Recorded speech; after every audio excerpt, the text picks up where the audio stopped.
Welcome, students, to today's lesson on Social Studies for SHS 1. Before we begin the lesson, I'd like us to listen to this audio. Listen attentively. After the audio, I'll ask you some questions on it. To the land of freedom, he's the Redeemer and the champion of liberty, of human equality. Let's salute him, fellow Ghanaians, the nation's founder, Sajifo Kwame Nkrumah. May God bless him, Ghana show boy, Africa's great son, Sajifo Dr. Nkrumah.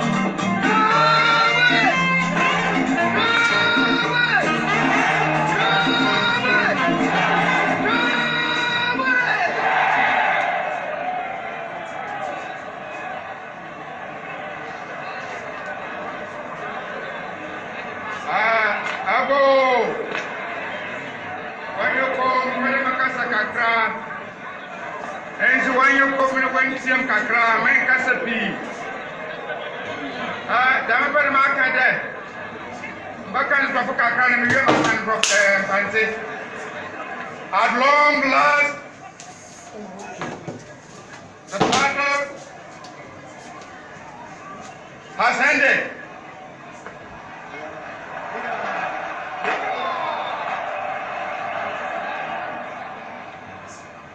And thus, Ghana, your beloved country, is free forever.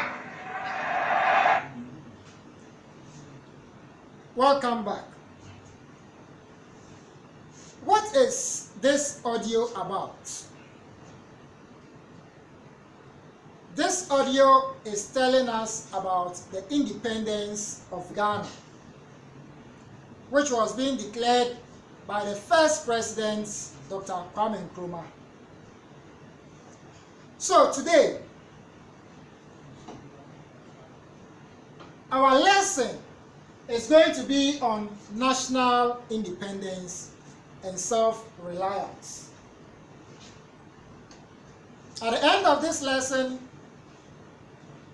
I expect you to be able to define political independence. I also expect you to be able to explain at least 3 features or characteristics of a truly independent state. Every year on the 6th of March, we are given a holiday to commemorate our Independence Day. What is this independence about? I want you to use 2 minutes to write a definition on your own for a political independence. Start work.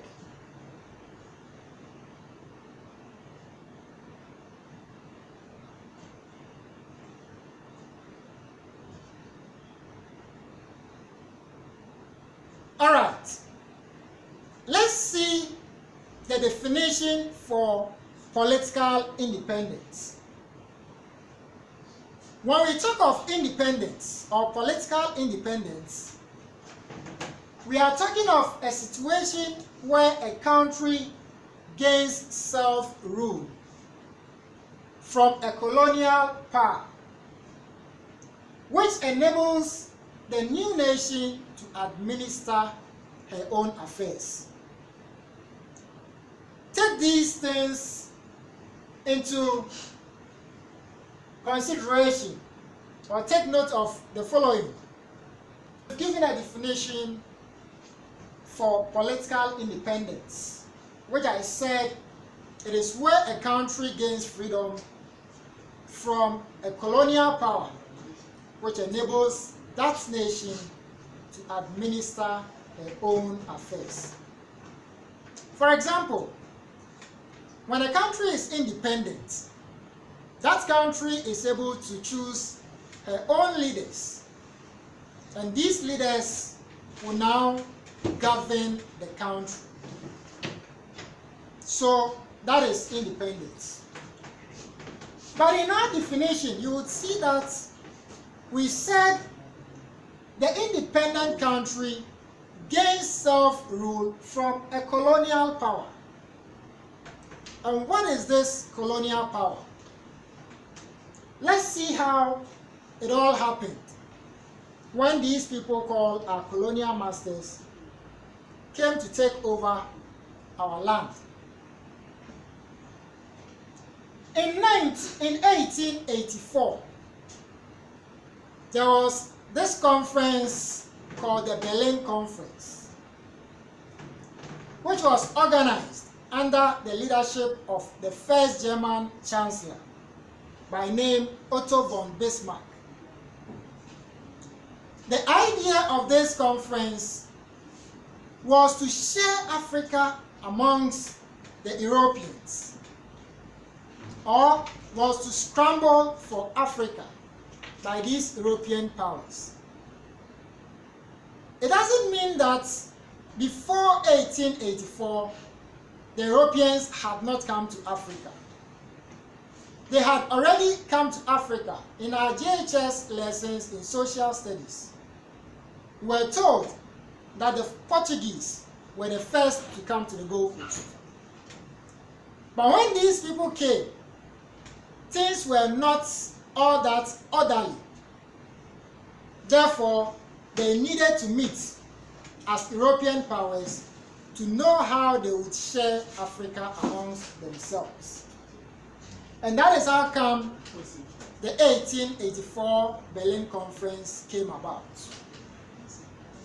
So, in West Africa, we had some European powers, such as the French people and then the British. In Ghana, we were colonized by the British. So you would see that because we were colonized by the British, we speak English. And all those countries that were colonized by the British are called the Anglophone countries. And those that were colonized by the French people are called the Francophone countries.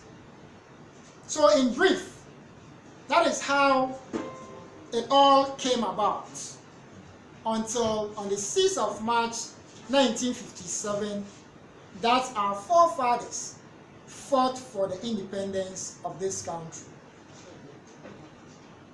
Now, let's see how a truly independent country looks like.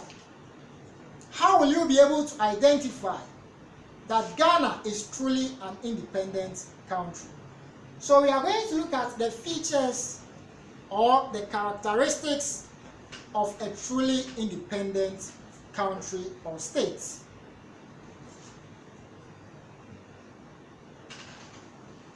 Our first point that we'd want to discuss is that an independent country is able to choose her own political system. What is this political system? When we talk of political systems, basically we have two main types. We have what we call the presidential system, and then we have the parliamentary system. Ghana, since independence, have practiced all these systems before. I'll briefly explain what the presidential system is all about. When we talk of a presidential system, it means that the independent state or country is headed by the executive president.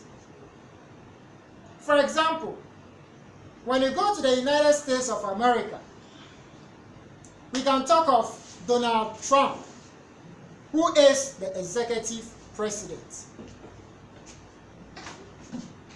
Also, when you talk of a parliamentary system, You are talking of a system where the leader of the country is also a member of parliament, but he is the leader of that party with majority seats in parliament. And that is how the parliamentary system is. So the United Kingdom is a purely parliamentary system. In our the first president of this country became the first prime minister of this country. So that is how it is. But today, someone, or you may ask, what then is the system being practiced by Ghana? Ghana is neither a purely presidential nor a purely parliamentary. So the system that we are practicing today is said to be the hybrid type, because we have some aspect of presidential and some aspect of parliamentary in this system. So we expect an independent country to be able to choose any of these systems that it wants to use as a country. 2, an independent country is able to control her own security matters in terms of defense. When we were under our colonial masters, the black people could not raise an army on their own. Neither could we take charge of our own security. Everything was in the hands of these colonial masters. But today, as an independent state or country, we are able to raise our own army, and we say the president is the commander-in-chief of this army.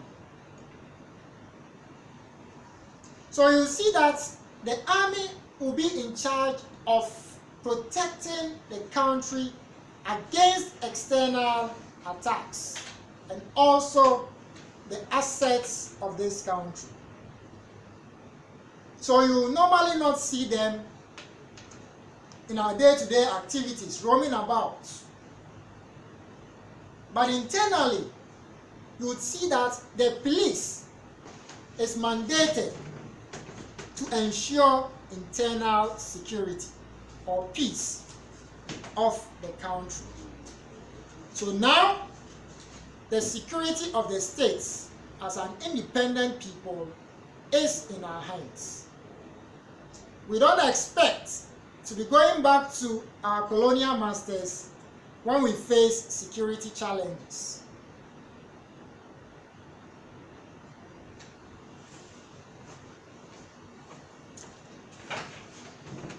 Another thing that we see on an independent state is that this independent state is able to control her economic affairs. Now, the president has to set up what we call an economic management team. Usually, this economic management team is chaired by the vice president. So this economic management team is supposed to determine the direction of the economy of the country. So they would implement the fiscal and monetary policies of the country in order to sustain the economy. And now that is what happens in our part of the world, in our country. So today, as we are under Nana Addo Bawumia administration, we expect that Dr. Mahmoud Bawumia will lead this economic team to give the direction of our economy to the betterment of the citizens of this country. So that is one thing that we can also identify on an independent state. Another thing is that an independent state is able to develop her own currency. When we're under the British, we are told that we're using the pound. Many people nowadays would ask or blame our people that why did we decide to change from the pound to the Ghana cedi? Because they think that the pound is more valuable than our cedi. But if you say you are independent, we don't expect you to still be doing the same old things. So Ghana, after independence, decided that it will adopt the Ghana cedi as her currency. This currency will facilitate the smooth business transactions amongst the people. So today, whatever transaction you want to conduct, whatever business you want to engage in this country, you are required to use the Ghana cedi. And it is even against our laws that you live in this country and be trading or expected to be paid with the dollar or the pound, or charge somebody to pay you with a foreign currency. So as an independent state, we use the cedi in our day-to-day activities. The other thing that I'd want us to look at is, as an independent state, the citizens enjoy quality of life. What do I mean if I say an independent state, citizens enjoy quality of life? We expect that now that our people are taking charge of the country, now that the resources of the country are being managed by our own people, they should be able to manage these resources for the betterment of our lives. So we expect our government today to be able to provide us with good education. So this government, because he wants every child of school-going age to enjoy education, has introduced what we call the free senior high school education policy. So the resources that we have as a country, that is being used to finance the education of this country. So all of us stand to benefit. Once you are a student, you stand to benefit. We are also expected to have good medical care. You should be able to go to the hospital. You should be able to seek medical attention. So in 2000, thereabouts, when President Kufuor became the president of this country, realizing that majority of Ghanaians were below the poverty line, decided to introduce the National Health Insurance Scheme, which you need to just pay a premium to qualify to access free health care in the country. So that is how we also stand to benefit. as a country. Employment opportunities. History will tell us that when we were under our colonial masters, all the major employment or work, jobs, were given to foreigners. There were certain things that we could not compete with these foreigners. But today, our governments are able to create employment for us. When we finish school, we expect that we get employed. So independence is very important, and it is not achieved on a silver platter. Our forefathers fought, some lost their lives before we've gotten to where we are today. So on the 6th of March every year, these heroes who fought for our independence are being remembered for the good works that they did.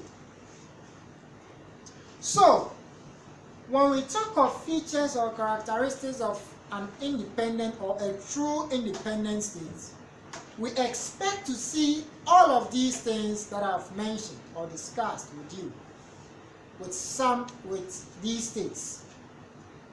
It will not be different from Nigeria or Cote d'Ivoire, which are also independent states.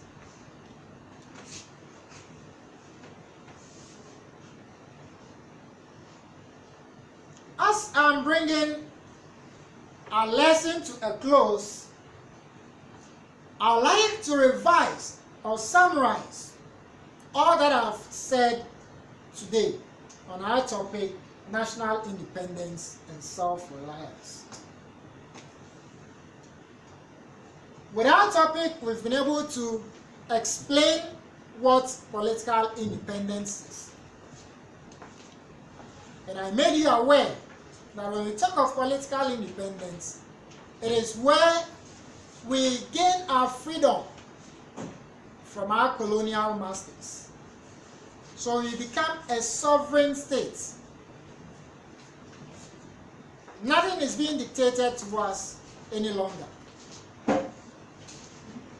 We've also seen features or characteristics of a truly independent state.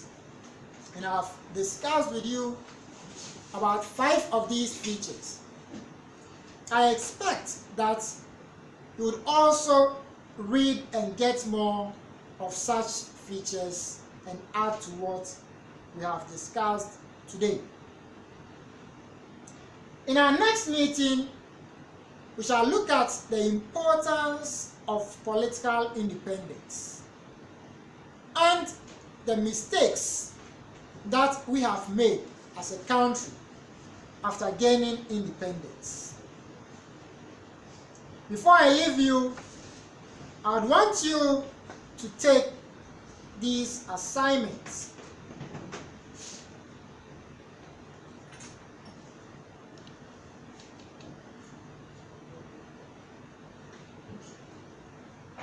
And these assignments will be taken in our next lesson. Thank you very much.